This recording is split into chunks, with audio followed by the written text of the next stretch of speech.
ጤና ይስጥልን የተወደዳችሁ ተከታታዮቻችን ምጣኔ ሀብታዊ እድገት ለማህበራዊ ዋስትናችን በማለት ተግቶ ከሚሰራው ገበያ ሚዲያ የህዳር 3 ቀን 2018 ዓ.ም የዕለቱን የምዕራፍ 1 የዜና ዘገባችንን ይዘንላችሁ ቀርበናል።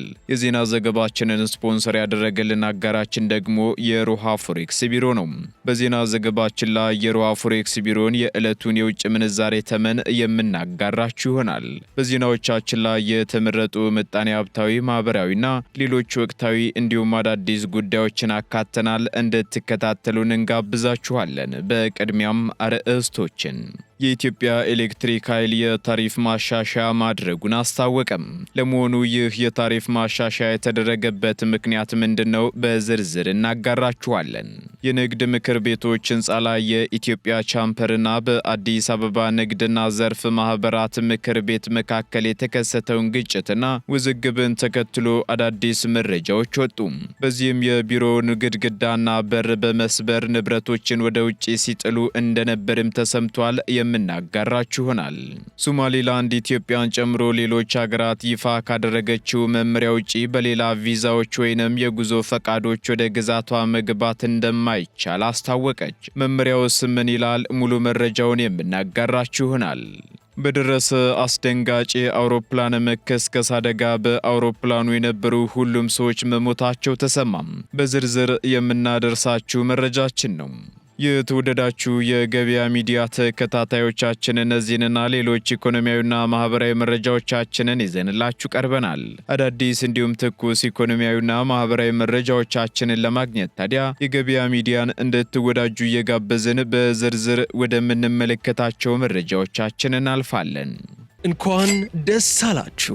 ቴምር ሪል ስቴት በጉጉት ተጠብቋቸው የነበሩትን የሳር ቤትና አቧሬ ሳይቶች ሽያጭ ጀምረናል። የዛሬ ዓመት ሳር ቤት የሸጥነው ሳይት አሁን ላይ 19ኛ ፎቅ መድረሱን እናበስራለን። አሁን ደግሞ እዛው ሳይት አጠገብ አዲስ ሳይት ባለ 2 እና 3 መኝታ አፓርትመንቶችን መሸጥ ጀምረናል። በተጨማሪ በጉጉት ተጠብቁት የነበረው አቧሬ ቤተ መንግስት ሳይት ሽያጭ ጀምረናል። ቀድሞው ለሚመጡ ደንበኞቻችን ታላቅ የ35% ቅናሽ አዘጋጅተን እየጠበቅናችሁ ነው። ባለ 2 መኝታ ከ5.7 ሚሊዮን ብር ጀምሮ፣ ባለ 3 መኝታ ከ8.5 ሚሊዮን ብር ጀምሮ ፈጥነው ይደውሉ። ለበለጠ መረጃ በ0935 40 7638 ወይም 0948 77 76 72 በቀጥታ ወይም ዋትስአፕ እንዲሁም ቴሌግራም ያገኙናል። በድልድዩ ላይ በሚከናወን የጥገና ስራ ምክንያት መንገዱ ለትራፊክ ዝግ መሆኑ ተገለጸ። አቡነ ጎርጎሪዮስ ቤተክርስቲያን አካባቢ በሚገኘው ድልድይ ላይ በሚከናወነው የጥገና ስራ ምክንያት መንገዱ ለትራፊክ ዝግ እንደሆነ የአዲስ አበባ ከተማ መንገዶች ባለስልጣን አስታውቋል። ከቦሌ ሚካኤል ወደ ጎተራ ወሎ ሰፈር የመንገድ መጋጠሚያና ተቃራኒ አቅጣጫ በሚወስደው መንገድ ላይ ጎርጎሪዮስ ቤተክርስቲያን አካባቢ የሚገኘው ድልድይ የደረሰበትን ጉዳት ለማስተካከል ከጥቅምት 30 ቀን 2018 ዓ.ም ጀምሮ የጥገና ስራ እየተከናወነ እንደሚገኝ ባለስልጣኑ ገልጿል። በዚህም የጥገና ስራው ሙሉ በሙሉ እስኪጠናቀቅ ድረስ መንገዱ ለትራፊክ እንቅስቃሴ ዝግ መሆኑን የገለጸው ባለስልጣኑ አሽከርካሪዎች አማራጭ መንገዶችን እንዲጠቀሙ አሳስቧል።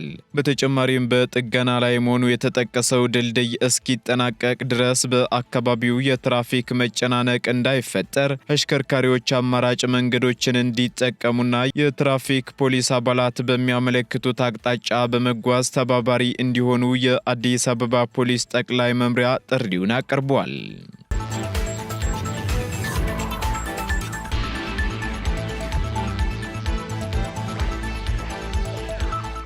ውሎና አዳራቸውን ጎዳና ላይ የሚያደርጉ ዜጎች ቁጥራቸው እየጨመረ መሆኑ ተገለጸ።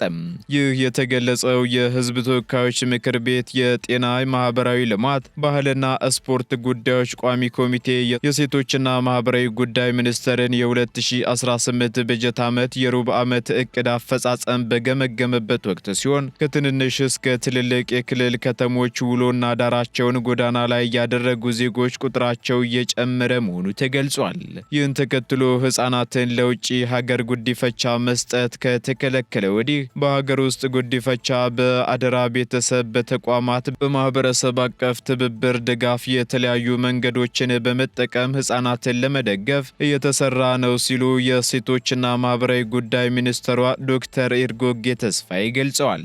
በዚህም በሩብ ዓመቱ 3 ወራት 6314 ህጻናት ወደ ጎዳና ከመውጣታቸው በፊት በአማራጭ ፕሮግራም እንዲደገፉ ተደርጓል ማለታቸውን ሪፖርተር ጋዜጣ አስነብቧል።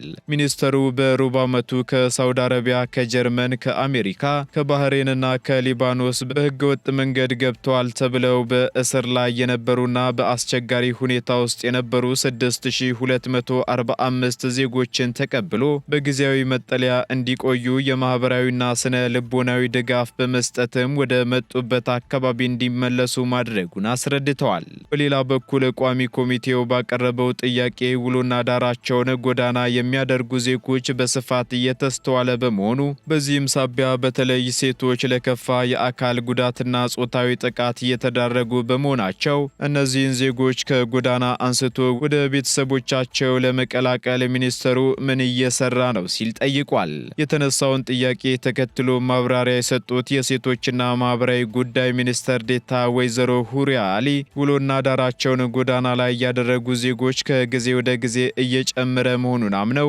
ችግሩን ለመቅረፍ ግን ከዓለም ባንክ ጋር በመተባበር በ22 ከተሞች ውሎና ዳራቸውን ጎዳና ላይ ያደረጉ ዜጎችን ከጎዳና በማንሳትና ማቆያ ውስጥ በማስቀመጥ የማህበራዊ ድጋፍና ስልጠና በመስጠት ወደ ማህበረሰቡ የመቀላቀል ስራ እየሰራን ነው ብለዋል። በተፈጥሯዊና ሰው ሰራሽ ችግሮች የተነሳ ዜጎች ወደ ጎዳና እንዲወጡ እየተገደዱ መሆኑና ክስተቱ ከጊዜ ወደ ጊዜ እየጨመረ መምጣቱን ገልጸው ችግሩ በአንድ ወይንም በተወሰኑ ተቋማት የሚፈታ ሳይሆን ዜጎች ወደ ጎዳና ከመውጣታቸው በፊት ቤተሰብ ሳይበተን ባሉበት እንዲቆዩ ማድረግ እንደሚያስፈልግ ተናግረዋል። በተጨማሪም ቋሚ ኮሚቴው ትብብር እንዲያደርግ ጠይቀው ሁሉም አካላት ኃላፊነታቸውን እንዲወጡ የተባበረ ጥረት ያስፈልጋል ሲሉም አሳስበዋል።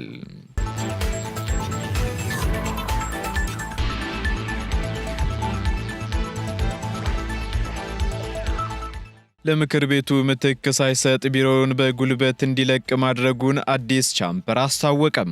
የኢትዮጵያ ንግድና ዘርፍ ማህበራት ምክር ቤት ምትክ ሳይሰጥ ቢሮውን በጉልበት እንዲለቅ ማድረጉን አዲስ ቻምበር አስታውቋል። በዋናው የሜክሲኮ አደባባይ በሚገኘው የንግድ ምክር ቤቶች ህንፃ ላይ በኢትዮጵያ ንግድና ዘርፍ ማህበራት ምክር ቤት ወይንም አዲስ ቻምበርና በአዲስ አበባ ንግድና ዘርፍ ማህበራት ምክር ቤት አዲስ ቻምበር መካከል የይገባኛል ውዝግብ መነሳቱ ተገልጿል።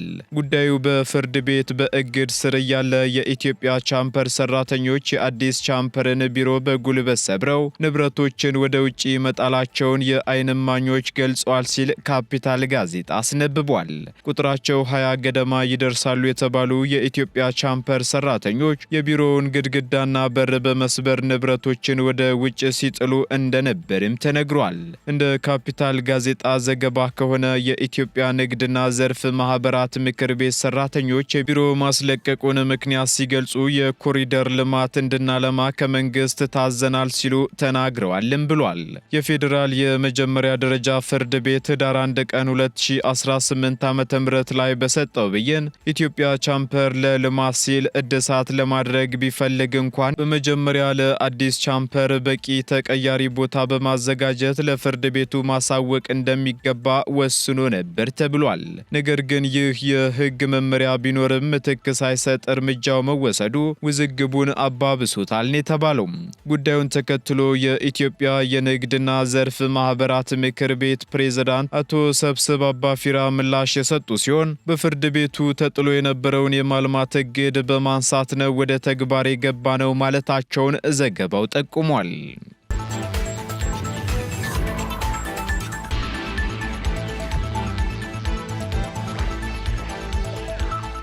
ለክሪፕቶ ማይኒንግ ድርጅቶች ታሪፍ ማሻሻያ ማድረጉን የኢትዮጵያ ኤሌክትሪክ ኃይል አስታወቀም። የኢትዮጵያ ኤሌክትሪክ ኃይል በክሪፕቶ ማይኒንግ ስራ ላይ ለተሰማሩ ድርጅቶች ከፈረንጆቹ ዲሴምበር 1 2025 ጀምሮ ተግባራዊ የሚደረግ የታሪፍ ማሻሻያ ማድረጉን ጥቅምት 17 ቀን 2018 ዓ.ም በጻፈው ደብዳቤ አስታውቋል። በዚህም መሰረት የዳታ ማይኒንግ ድርጅቶች የታህሳስ ወር የኤሌክትሪክ ሽያጭ ሂሳብ የሚከፍሉበት በተሻሻለው ታሪፍ መሰረት ይሆናልም ተብሏል። የተሻሻለው የታሪፍ መዋቅር የዳታ ማይኒንግ ካምፓኒዎች የኃይል ክፍያቸውን እንደ አጠቃቀም ሰዓታቸው ወይም ጊዜ እንዲከፍሉ የሚደረግ ስለመሆኑም ተገልጿል። የታሪፍ ማሻሻያው ዝርዝር የአጠቃቀም ሰዓቶችና ታሪፍም ጭምር አለው ያሉት የኢትዮጵያ ኤሌክትሪክ ኃይል ኮሚኒኬሽን ዳይሬክተር አቶ መጎስ መኮንን ከዚህ በፊት የነበረው የታሪፍ አተገባበር በፍላጎት እንደነበር ገልጸው የአሁኑ እንዳጠቃቀማቸው ፒክ በሆነ ሰዓትና እንደተጠቀሙበት ሰዓት የተለያየ ክፍያ መጠን ይኖረዋልም ብለዋል።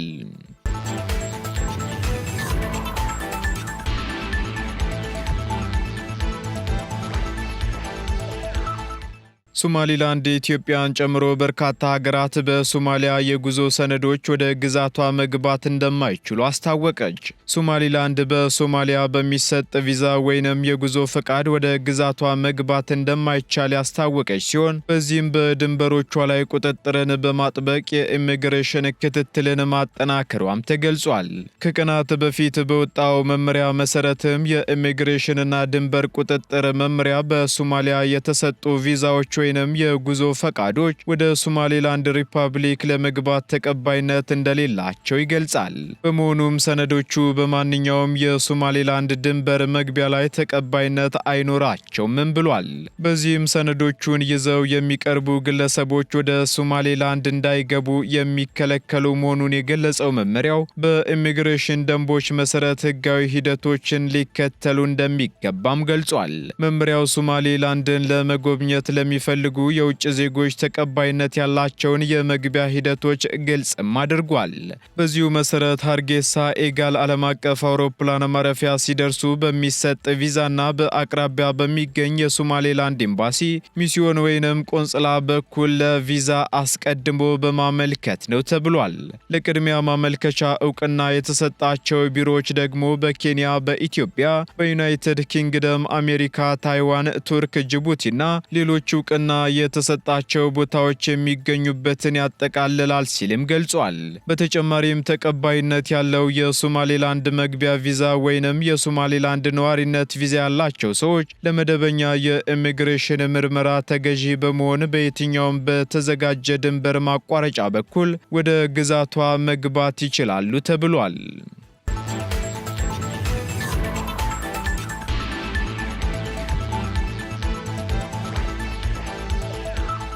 ቀጥለናል። ውድ ተከታታዮቻችን ወደ መጨረሻው ዝርዝር መረጃችን ስንሸጋገር በደረሰ አስደንጋጭ አውሮፕላን መከስከስ አደጋ በአውሮፕላኑ ውስጥ የነበሩ ሁሉም ሰዎች መሞታቸው ተገለጸ። የቱርክ ጦር አውሮፕላን በጆርጂያ መከስከሱን ተከትሎ በአውሮፕላኗ ተሳፍረው የነበሩት ወታደሮች ሙሉ በሙሉ ሕይወታቸው ማለፉን ቱርክ አረጋግጣለች። የቱርክ አደጋ መርማሪዎች ከጆርጂያ ባለስልጣናት ጋር በመሆን በአደጋው ቦታ ላይ የማጣራት ስራ መጀመራቸውም ተገልጿል። ይህ አሰቃቂ አደጋ ያጋጠመው ደግሞ C-130 የካርጎ አውሮፕላን ላይ ሲሆን አውሮፕላኗ 20 ወታደሮችን አሳፍራ ጉዞ በምታደርግበት ወቅት ከአዘርባይጃን ድንበር አቅራቢያ በጆርጂያ ምድር መከስከሷ ታውቋል። እስካሁን የአደጋው መንስኤ ባይታወቅም በጦር አውሮፕላኗ ላይ የነበሩ ተሳፋሪዎች ግን ሙሉ በሙሉ መሞታቸው ተረጋግጧል። ይህንን በማስመልከት ማብራሪያ የሰጡት የቱርኩ የመከላከያ ሚኒስትር ያሲር ጉለር ጀግና ታጋዮቻችን መስዋዕት ሆነዋል ሲሉ በኤክስ ገጻቸው ላይ አስፍረዋል።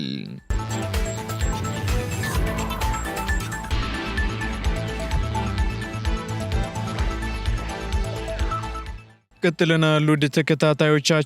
በመጨረሻም የሮሃ ፎሬክስ ቢሮን የዕለቱን የውጭ ምንዛሬ ተመን መረጃ እናጋራችኋለን። አንድ የአሜሪካ ዶላር 173 ብር ከ90 ሳንቲም እየተገዛ 177 ብር ከ38 ሳንቲም እየተሸጠ ይገኛል።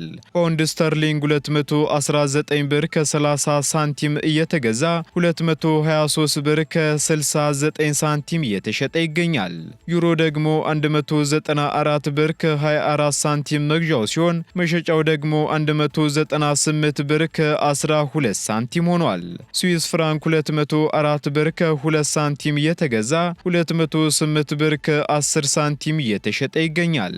እንዲሁም የተባበሩት አረብ ኤምሬት ድራም ደግሞ 45 ብር ከ95 ሳንቲም መግዣው ሲሆን መሸጫው ደግሞ 46 ብር ከ87 ሳንቲም ሆኗል። የሳውዲ ሪያል እንዲሁ 45 ብር ከ45 ሳንቲም እየተገዛ 46 ብር ከ36 ሳንቲም እየተሸጠ ይገኛል።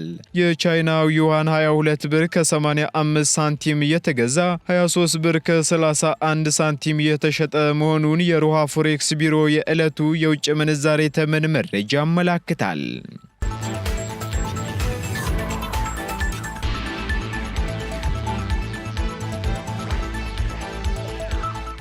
የተወደዳችሁ የገበያ ሚዲያ ተከታታዮቻችን ለምዕራፍ አንድ ያዝንላችሁ ኢኮኖሚያዊና ማህበራዊ መረጃዎቻችን እነዚህን ይመስሉ ነበር። አዳዲስ እንዲሁም ትኩስ ኢኮኖሚያዊና ማህበራዊ መረጃዎቻችንን ለማግኘት ታዲያ የገበያ ሚዲያን እንድትወዳጁ እንጋብዛለን። ሰናይ ጊዜን ተመኘን። እንኳን ደስ አላችሁ!